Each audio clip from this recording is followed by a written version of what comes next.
I'm not sure where else to post this. I never thought I'd be that guy who turns to strangers online to unpack his personal life.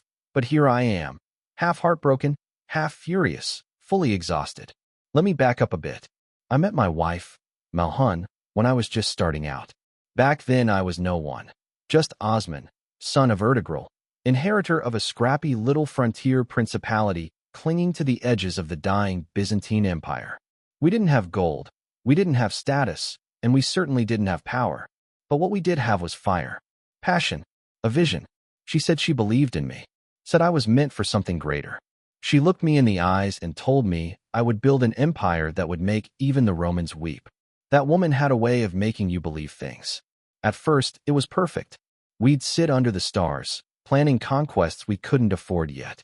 I'd ride out to lead raids against the Byzantines, and she'd kiss my forehead like I was some great warrior. Even when I came back limping and empty-handed, she helped me forge alliances with other beys, whispered strategies in my ear like she was born for war. I trusted her. I loved her. And more than anything, I thought she was loyal. But now, I don't know if I ever really knew her. The first signs were small. She started keeping things from me, about supplies, troop movements, even letters from other beyliks. When I asked, she'd act offended, like I was accusing her of treason. Why don't you trust me, Osman? She'd say with that hurt expression she'd perfected over the years. Everything I do is for you. For us. For the Empire. God, I was stupid. I'll get into the details in the next part, but just know this. She wasn't just lying to me about politics. She was lying to me about everything. She lied about the deals she was making behind my back. Lied about who she was really loyal to. Lied about the men she was meeting with under cover of darkness while I was out fighting battles in her name. And the worst part? She smiled through all of it. Like I was too dumb to see it. Like I'd just keep building this empire while she ran her little side operation in the shadows. But I'm getting ahead of myself. Next part, I'll tell you how I first caught her, and how it all spiraled from there. Osman, so, like I said, things started to feel off. At first, I told myself I was being paranoid, that the stress of expanding our territory and keeping the other beys in check was getting to me. But then came that night. We had just returned from a major campaign, took over Yenisir, a huge win for us. My men were celebrating, spirits were high, and I came back to our camp early to surprise Malon. I was picturing her smile, her arms around me, that "you did it" look she always gave me after a victory. But she wasn't in our tent. I figured maybe she was with the healers or attending to some wounded. I waited and waited. Hours passed. The celebration outside died down. Still no sign of her. Then one of the guards, a young kid, barely able to hold a sword steady, comes to me pale-faced. Said he didn't want to make trouble, but he saw my wife entering a tent near the edge of the camp. Not her own. Not the healers. Someone else's. Someone else's private tent. I told him to show me. We went quietly, and sure enough, I saw the silhouette of her inside. Two figures, talking in low voices. At first, I tried to tell myself it was just political. A strategy meeting. I mean, hell, she was smart. She knew things. But then the man, one of the envoys from the Germanids, stepped out, shirt loosened, face red, smelling of wine. He saw me and froze. Tried to bow. Couldn't meet my eyes. I didn't say a word. I just walked past him and into the tent. And there she was. Sitting there like nothing was wrong, brushing her hair back, cool as ice. Osman, she said, calm as a damn lake. You shouldn't be here. That was the moment. Not when I saw the envoy. Not when I noticed her blouse was halfway unfastened. Not even when I realized the guards had been told to stay away from that part of the camp. No. The moment I knew something had cracked open forever was when she looked at me like I was the one in the wrong. I asked her one question. Are you loyal to me? She smiled, read it, and said, I'm loyal to the future. Whatever that meant at the time, it hit me like a blade between the ribs. But I wasn't ready to act yet. Not then. Not without knowing how deep the rot went. I had no idea just how far she'd gone. After that night, something inside me shifted. I stopped looking at her like my wife and started watching her like a spy. I didn't confront her. Not right away. I played along, like I didn't see the cracks, like I still believed in us. But inside, I was gathering pieces. And what I found, she wasn't just slipping into one envoy's tent. She had strings tied to 3 rival factions. Germanids, Karamanids, Even whispers of messages being exchanged with the damn Byzantines. That's right, Byzantines. The same empire I was trying to crush, she was secretly corresponding with. Under false names. Hidden messengers. One even pretended to be a fabric merchant. I caught him one night by chance. He dropped a scroll meant for Lady H. That's what she called herself in the letters. Lady H.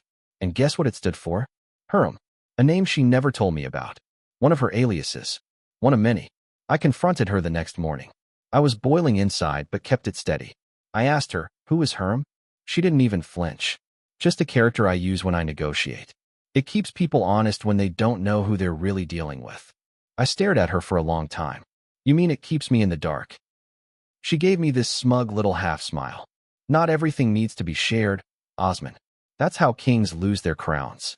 There it was again, that tone. Like I was naive for expecting loyalty from the woman who once said she'd ride into hell with me. I started investigating more aggressively. Pulled my most trusted warriors off active duty and had them watch her. Where she went. Who she met. What she said when she thought no one was listening. And that's when things got ugly. She wasn't just meeting with rivals. She was feeding them information. Battle plans. Weaknesses in our walls. Names of potential defectors. She was playing every side, and she was good at it. Too good. I don't know what hurt worse.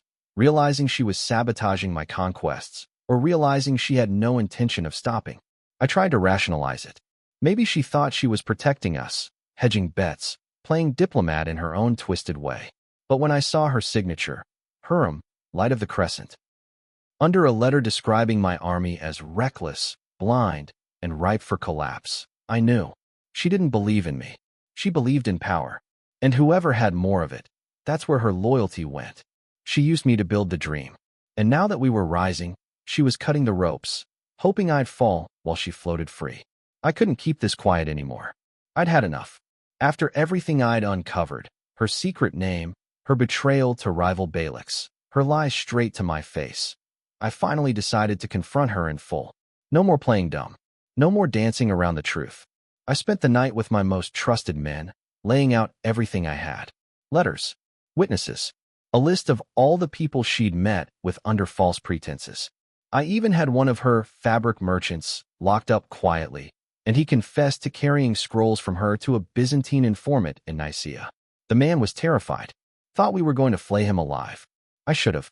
We made a plan. At dawn, I would bring her before the council. Not for punishment, not yet, but for truth. I needed the Beys to hear it from her mouth. I thought maybe, just maybe, if she admitted what she did, showed some shame, we could salvage something. Maybe exile. A quiet end. Not a public disgrace. But I underestimated her. She knew I was getting close. I don't know how. Maybe someone in my inner circle slipped, or maybe she just sensed it like she always did. But before I could even call the council, she turned the entire narrative on me. That morning, I was woken by one of my own guards. Osman Bey, he said, panicked. Your wife has summoned the elders. She says it's urgent. That you're unstable. I swear my heart stopped. Unstable? I threw on my robes and stormed into the meeting hall, and there she was, already speaking, already crying, putting on a performance that could make the angels weep. He's changed, she said, clutching her chest like a damn victim. Ever since the conquest of Yenisheir. He's paranoid, violent. He thinks I'm conspiring against him. I fear for my life. Read it. I almost blacked out. I stood there in the doorway as the men looked at me like I was some rabid wolf that had finally turned on its own pack. She is lying, I said, voice shaking but loud. I have evidence. She cut me off. Then why haven't you shown it before now? She had the audacity to turn my caution against me. The fact that I didn't publicly accuse her earlier became proof that I was making it all up now. She played it beautifully. Said I had visions of betrayal, that I was under too much pressure, that she had only ever protected me from myself. And then she dropped the final dagger. She claimed I had struck her. Flat out lie. I've never laid a hand on her in my life. But she showed a bruise on her arm, a fake one, probably from bumping into something, and the Beys looked horrified. I was stunned into silence. She didn't just flip the script. She wrote a whole new play and made me the villain. And the worst part? Some of them believed her. After she staged that council ambush, the rumor mill exploded. People didn't say it to my face, of course, not yet. But I heard whispers. Guards pausing when I walked by. Servants suddenly quiet when I entered a room. My own commanders giving me sideways glances during meetings. The damage was already done. She hadn't just accused me of being unstable. She planted the idea. And once that kind of seed is in the ground, it grows fast. They started calling me the mad babe behind closed doors. I wanted to scream, to drag her in front of the people and shout, "Look what she's doing. She's poisoning us from the inside." But I knew better. Screaming would only prove her point. So I played the long game. I had my most trusted men follow her movements quietly. This time, no slip-ups, no noise, no direct orders in writing. Everything face-to-face, hidden behind late-night strategy talks. We intercepted 2 more letters, one to the Karamanids, one to a name I didn't recognize. That second letter changed everything. It was addressed to a man named M. Zaganos. Never heard of him before. But the message? It was written in her code, signed Lady Hurum, and inside was a full breakdown of my upcoming military plans against the Byzantines, including our gunpowder routes, siege weapon placements, and even my own location on the battlefield. Let me be clear, this wasn't politics anymore. This wasn't about hedging bets or diplomacy. This was treason. She was trying to get me killed. It hit me like a war hammer to the chest. All those times she stood beside me, kissed my wounds, whispered strategy in my ear, I realized she wasn't building with me. She was waiting for the right moment to make her move. And if I had died on the field during that siege, she'd have wept in public, mourned like the devoted widow, and slipped into power with a smile and clean hands. She wanted the empire, but not with me, without me. I took that letter and sealed it, locked it in a box only I could access. I knew then that I couldn't just expose her. I needed to dismantle her network piece by piece. Quietly, surgically, like pulling out a snake's fangs before it can strike again. The problem? She struck first. Again. His name was Bader. We'd fought side by side since I was 17. I trusted him more than my own blood. There were nights during the earliest raids, when we had nothing but borrowed swords and half-rotten leather, when Bader kept me alive by sheer loyalty and stubbornness. He was the kind of man who never broke eye contact when he pledged something. And I failed him. After I discovered the letter from M. Zaganos, I entrusted Bader with guarding the lockbox where I kept all the intercepted messages. I told no one, not even the council, because I still couldn't be sure how deep her influence ran. I should have known she was watching. Only 3 days later, the lockbox was gone. Not broken into. Gone. And just like clockwork, she discovered the empty hiding place before anyone else. She called the guards, gathered witnesses, and staged the most dramatic scene I'd ever seen, accusing Bader of stealing state secrets and selling them to the Byzantines. I knew it was her. Every fiber in my body knew. But she was ahead of me again. She had proof, a torn scroll in Bader's tent, forged, a servant claiming he saw Bader sneaking off toward the river, bribed, and, get this, a confession from another prisoner who magically appeared the night before and confirmed Bader had been meeting with Karamanid spies. It was so obvious, so perfectly calculated. And it worked. The council demanded blood. I begged them for time. I pleaded with them to let me speak to Bader privately.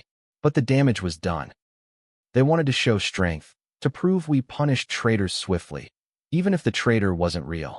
They executed him at dawn. I couldn't stop it. He didn't scream. He didn't protest. When they brought him to the square, he just looked at me, straight in the eyes, and said, "I'd follow you into the grave, Osman Bey. But I wish you'd seen this one coming sooner." I didn't speak for 2 days after that. And she, my wife, came to me later that night, wrapped in a silk robe, poured me wine, and said, "It was painful, but necessary. Weakness infects." I looked at her and felt absolutely nothing for the first time. No rage. No heartbreak. Just ice. That's when I realized I was sleeping next to a viper in human form. After Bader was executed, something inside me hardened. Not broke, hardened. There's a difference. I'd spent months trying to salvage something. Our marriage, her reputation, the illusion that I could outthink her without becoming her. That was over. This wasn't a marriage. This was a war. And I finally accepted what I should have known from the start. She would not stop until I was either dead, disgraced, or forgotten. So I changed tactics. First, I stopped sleeping in our tent. That was my first quiet act of rebellion. I moved into the war tent under the pretense of long nights, many campaigns, But she knew. Oh, she knew. Her smiles got tighter, her words more carefully chosen. She started dressing herself like a queen at every council meeting. Gold bracelets, imported silks, like she was daring someone to challenge her authority. I didn't bite. Not yet. I needed leverage. Not just letters, those could be denied. Not just witnesses, they could be silenced. I needed something undeniable, something public. So I set a trap. I sent out a fake war plan. False troop movements, exaggerated weaknesses, even forged maps of our so-called defenses. I had the documents go missing from my quarters during a staged servant mishap, and then I waited. 3 weeks later, we intercepted a Karamanid unit marching exactly where my fake defense lines had been marked. Bingo. That was her. Only a handful of people had access to those documents, and the only one with a reason to leak them was the woman who wanted to make me look incompetent and get me killed doing it. I returned to camp and started building my case in the shadows. I began pulling her supporters into private meetings, one by one. No threats, no accusations, just questions. About money, about messages, about loyalty. And slowly, cracks began to show. One merchant admitted she'd paid him to deliver sealed scrolls, without record. A cook confessed that 2 Karamanid men had stayed in the camp disguised as traders, and that Malhan had fed them personally. Even her old handmaid, Eileen, loyal to her since the early days, cracked one night and said, "I'm scared of her, Osman Bey. I think she poisons people. Please don't tell her I told you." Poison. I hadn't even thought of that yet. That night, I didn't eat, didn't drink. I just sat in my war tent and stared at the crescent moon. I wasn't Osman the husband anymore. I was Osman the founder, the warlord, the hunter, and I was going to take my empire back. I spent days preparing the stage. The thing about someone like Malhan is that she thrives in shadows. Whispered rumors. Secrets. She moves best when no one's watching. So I made sure this time everyone was watching. I invited the most influential beys to a council dinner. A celebration of recent victories.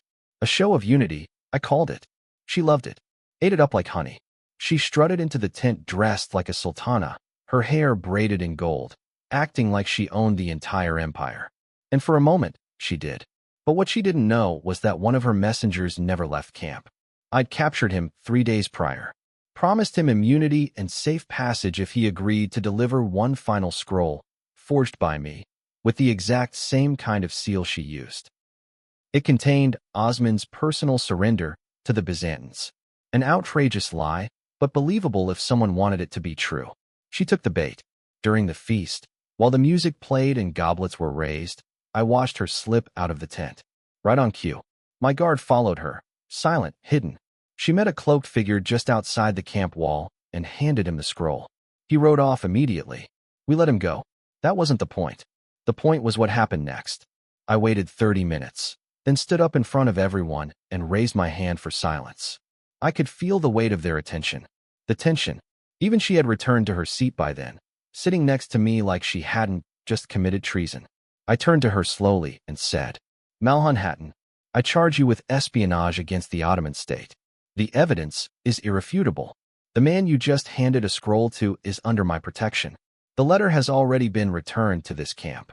She froze. Just froze. The room went still. Dead quiet. Then she laughed. "You must be mad. This again." I pulled the scroll from my robe and dropped it on the floor in front of her. Every seal, every phrase, every lie. She stared at it like it was a live serpent. "You forged this," she said quietly, but her voice cracked, just slightly. Enough for the others to hear. Then I waved my hand again, and 2 of the Bey's own guards stepped forward. They each held up the matching testimonies from the witnesses I had gathered. The cook, the merchant, even her handmaid Eileen. All in writing. All signed. All delivered in front of the council. There was no way out. She stood slowly, chin raised like a queen who thought she could still command a throne. She looked at me and said, "You're more ruthless than I thought." And I said, "You mistook mercy for weakness. That was your first mistake." She was detained immediately. But don't get it twisted, this wasn't the end. No, the hardest part was still ahead. After I exposed her in front of the council, she was stripped of her titles and placed under armed guard. No more silk robes. No gold bracelets. No private quarters. Just a stone cell and a single blanket. And yet, she still looked dangerous. I visited her the first night. Not because I wanted to. Because I had to. For closure? Maybe. For answers? Probably. But part of me, God help me, just needed to see if she'd flinch. She didn't. When I entered, she stood. Back straight, eyes sharp, like nothing had happened. Like she was still the one in control. Osmond, she said calmly. You've become exactly what I hoped. I blinked. You hoped I'd imprison you for treason? No. I hoped you'd stop being soft. That hit harder than it should have. She sat back down and crossed her legs like we were still in a palace garden. You think I betrayed you. I didn't. I preserved the empire. I made alliances you didn't have the stomach to make. I ensured our enemies feared someone. If not you, then me. You undermined my command. I made it stronger. You had better execute it. She looked away, just for a second. Then quietly, I regret that. That was the first honest thing she'd said in months. I left without another word. And that night, I didn't sleep. I paced. I thought. I drank alone while maps and troop formations blurred in front of me. Because here's the truth no one wants to hear. She was good at what she did. She could out-talk diplomats, see through false treaties, and cut through lies like a blade through silk. She wasn't wrong when she said she'd protected the empire in her own way. But she did it by burning everyone around her, including me. So I had a choice. Kill her publicly, make an example, restore order, but lose the one person who actually understood the political games we were up against. Use her in secret. Keep her alive. Make her work for me, whether she wanted to or not.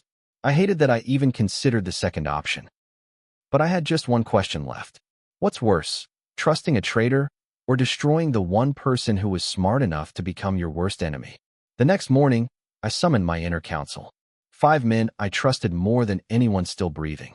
Men who had seen war, betrayal, and worse, and somehow stayed loyal.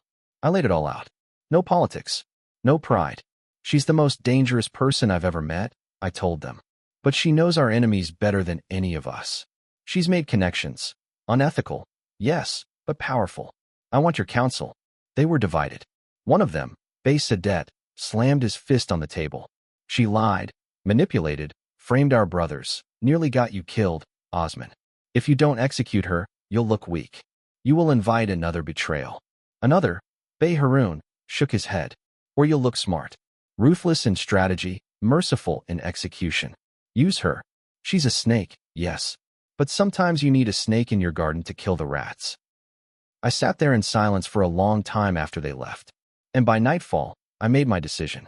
I returned to her cell and said one sentence. You're going to help me destroy the Byzantines. She raised one eyebrow. As a prisoner? As a weapon? That amused her more than I care to admit. She smirked, leaned back against the cold wall, and said, Then let's begin. But remember, Osmond, every weapon eventually turns on the one who wields it. I didn't trust her, not even for a second. But I gave her a space far from the main camp, under constant guard, and had her work through my scribes, not directly. She began feeding us intelligence, locations of Byzantine patrols, hidden weaknesses in Karamanid strongholds. Names of spies I hadn't known were embedded in my court. And the scariest part? She was always right. Every single time. The empire expanded faster in those 6 months than it had in years. Our enemies fell into ambushes she predicted to the day. Our caravans moved safely because she exposed routes no map ever showed. But no one knew she was behind it. Publicly, she was gone. Exiled, I told the council. To a remote monastery. They bought it. Meanwhile, she moved the pieces on the board like a master tactician behind the curtain. And the guilt? It never left. I'd lost friends. Trust. My name. All because I married a woman I thought was loyal. Only to realize she was loyal to power, and I was just a stepping stone in her climb. So, things were going well. The empire was growing. Our enemies were scrambling. And my secret weapon, Malhan, was delivering results. But what I didn't expect was how much it would mess with me, personally. She started sending me messages through her scribes. At first, they were cold and calculating, like a general issuing orders. But soon, they became more personal. Subtle digs, veiled insults, and twisted reminders of what she'd done and what I'd allowed. One letter said, You keep me alive like a pet, Osmond. How long before you break my leash? Another, Power is a game. You taught me that. Don't forget who taught you the rules. I tried to ignore them. I focused on the war, the maps, the battles. But her words haunted me. I found myself questioning everything. My judgment, my strength, my loyalty to myself. And it got worse. One night, I dreamed of her, dressed in that same queen's silk, smiling that cold smile, whispering in my ear that she'd won. That I was hers now, forever caught in her web. I woke up sweating and furious. I confronted her the next day during a secret meeting. I asked, "Why keep tormenting me? Why play this game when you're already exiled?" She looked at me, her eyes sharp but tired. "Because, Osman, you need to feel that pain. It keeps you human, keeps you sharp. You forget who you are when you're comfortable." That hit me harder than any betrayal. She was right. Her poison wasn't just political. It was emotional, and it was spreading through me like wildfire. I realized that surviving her wasn't just about strategy or strength. It was about accepting that the woman I loved was also my greatest enemy. After months of this twisted dance, the truth hit me like a hammer. Malhan and I weren't going to have a future together. Not as partners, not as lovers, not even as allies. She was a force of nature, beautiful, fierce, unpredictable, and I was a man trying to hold on to a fading dream of loyalty and love that she'd already abandoned. I called her for one final meeting, away from the eyes of the court and the council. Just the two of us, in a quiet tent under the stars. I told her everything. The pain, the betrayal, the hope I'd held on to, even when I knew it was foolish. She listened, silent, eyes sharp like daggers, and then said, "Osman, you wanted a wife. You got a war." It was the cruelest truth I'd ever heard. I realized then that love and power don't walk the same path. They cross, they collide, but they don't travel together. She was never mine. She belonged to the Empire, to the shadows, to the game of survival. And so did I. I told her, "I can't trust you. I can't forgive you. But I need you." Her laugh was cold. "Then use me. But never forget, I'm not yours to keep." That night, I finally understood that to build an empire, sometimes you sacrifice more than just land and soldiers. You sacrifice the person you thought you loved. The night after our last conversation, I sat alone in my tent, staring at the flickering candlelight, wondering how it all went so wrong. How the woman I thought was my partner turned out to be my greatest challenge, not on the battlefield, but in my heart. I called my council again and laid out the final decision. Malhan would remain alive, but she would never hold power again. She'd be kept under strict watch, her movements limited, her influence confined. She was a tool, a dangerous one, but a tool nonetheless. Some council members protested. "She's too risky, too unpredictable. Better to end this before it poisons the whole empire."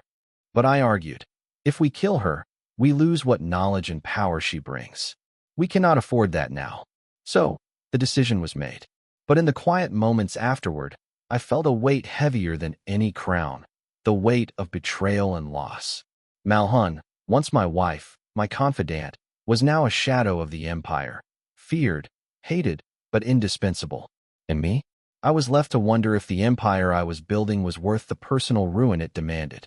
Months passed, and with Malhan's secret guidance, our empire expanded rapidly. Cities fell, alliances broke, and our enemies scrambled to keep pace with the new Ottoman force.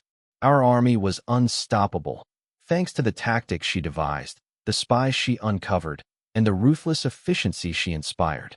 But while the empire flourished, inside me, the cracks deepened. Every victory reminded me of what I'd lost. Trust, love, and the woman I once believed in. People praised my leadership. They called me a genius, a conqueror, but they didn't see the nights I lay awake, haunted by her words and the betrayal.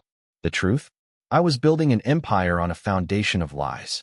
And the worst part, I was the one who'd laid the first stone. I tried to bury those feelings behind the mask of the Sultan, but some nights, I wondered, was I creating a legacy or a prison? So here I am, Osman, the father of the Ottomans, standing at the edge of what we built, a world power born from fire, blood, and betrayal. I started with a dream to unite, to protect, to create something lasting. Instead, I learned that empires aren't built on love or loyalty. They're built on hard choices, trust shattered, and sometimes using people you once loved as weapons. Malhan, she was a brilliant, ruthless force. I hated her for what she did, but needed her for what she knew. Our relationship became a battlefield itself, one I lost long before the wars even began. What did I learn? Trust cautiously, but not blindly. Sometimes the people closest to you wear masks darker than any enemy. Power demands sacrifice, sometimes personal ones. The price isn't just land or gold. It's often the people you care about. Forgive yourself for the mistakes made. I was naive. I was betrayed, but I kept moving forward. For anyone out there dealing with betrayal, whether in love or life, remember this. Pain is a teacher. It will break you or make you. I still don't know if I made the right decisions. Maybe there's no right in war or love, just survival. Thanks for reading my story. If you've been through something similar, share your thoughts. I'm here. Osman.